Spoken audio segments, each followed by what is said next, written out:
Awit 29. Mag-ukol kayo sa Panginoon o mga anak ng makapangyarihan, mag-ukol kayo sa Panginoon ng kaluwalhatian at kalakasan. Iukol ninyo sa Panginoon ang kaluwalhatian na nararapat sa kanyang pangalan. Sambahin ninyo ang Panginoon sa banal na kagayakan. Ang Panginoon ay nakaupo sa trono sa ibabaw ng baha. Ang Panginoon ay nakaluklok bilang hari magpakailanman. Ang Panginoon nawa ay magbigay ng lakas sa kanyang bayan. Basbasan nawa ng Panginoon ang kanyang bayan ng kapayapaan. Ang Panginoon ay hari. Ang Panginoon ay nakaluklok bilang hari magpakailanman.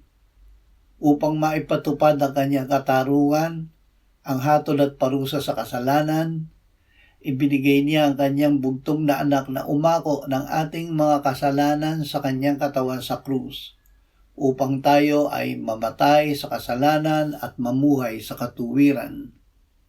Dahil sa kanyang pagsunod hanggang kamatayan, si Jesus ay itinaas ng Diyos at binigyan ng pangalang higit sa lahat ng pangalan, upang sa kanyang pangalan ay lumuhod ang bawat tuhod at ipahayag ng bawat dila na si Jesucristo ay Panginoon sa ikaluluwalhati ng Diyos Ama.